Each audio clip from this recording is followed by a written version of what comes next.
നമ്മള് വീഡിയോ ആയിട്ട് അങ്ങ് ചെയ്യാം അല്ലേ? ശരി. 1098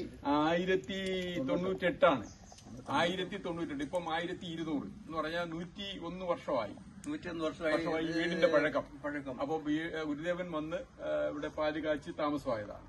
കാച്ചാൻ നമ്മൾ വിളിച്ചല്ല, ഗുരുദേവൻ അല്ലാതെ ഇങ്ങനെ യാത്രാമധ്യേ ഇവിടെ വരികയും അന്ന് അച്ഛന്റെ കാലഘട്ടമാണ്. അന്ന് ആലപ്പുഴയൊക്കെ ഈ കൊപ്ര കച്ചവടത്തിന് പോയിരിക്കുകയായിരുന്നു. ഗുരുദേവൻ വരുമ്പോ വലിയ ഇല്ല. അപ്പോ ഇങ്ങനെ വള്ളം വന്ന് ഇവിടെ വള്ളത്തേല അന്ന് പരിപാടിയെല്ലാം ജലഗതാഗതമേ ഉള്ളൂ. കൊപ്രായുമായിട്ട് പോവുക, തിരിച്ചവിടുന്ന് സാധനമായിട്ട് വരിക. അങ്ങനെ വന്ന് ആറ്റടെ വന്ന് അടുത്തപ്പോഴാണ് അറിയുന്നത് ഇങ്ങനെ ഗുരുദേവൻ വീട്ടിൽ ഇരിക്കുന്ന ആളുകൾ ഓടിച്ചെന്ന് പറഞ്ഞു. പിന്നെ ഓടി വന്ന് വീട്. പിന്നെ 2 ദിവസം താമസിച്ചു. ഗുരുദേവൻ ഇവിടെ ഒരു മണ്ഡലോത്സവത്തിൽ ഒരു വിദ്യാലയം സ്ഥാപിക്കണം, അതായിരുന്നു ഉദ്ദേശം. അപ്പൊ പിന്നെ മണ്ഡലോത്സവത്ത് ഗവൺമെന്റ് LPS അതാ. അതിനുശേഷമാണ് LPS ഒക്കെ ആയത്.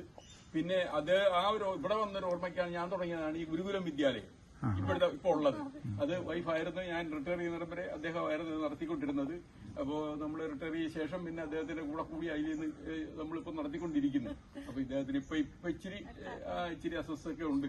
അത് കാരണം അദ്ദേഹം അതിനകത്ത് പാർട്ടിസിപ്പേറ്റ് ചെയ്യുന്നില്ല എന്നുള്ളേ ഉള്ളു. ബാക്കി കാര്യങ്ങൾ ഇങ്ങനെ നാട്ടിൻപുറത്തുള്ള കുട്ടികൾ മാത്രം വരികയും പോവുകയും ചെയ്യുന്നു. അപ്പൊ നമ്മുടെ കുട്ടികൾ 10-32 വർഷമായിട്ട് വിവിധ നിലകളിൽ നല്ല നിലയിൽ പോയ കുട്ടികളുണ്ട്. അവരൊക്കെ അന്വേഷിച്ച് ടീച്ചറെ അന്വേഷിച്ചൊക്കെ വരും.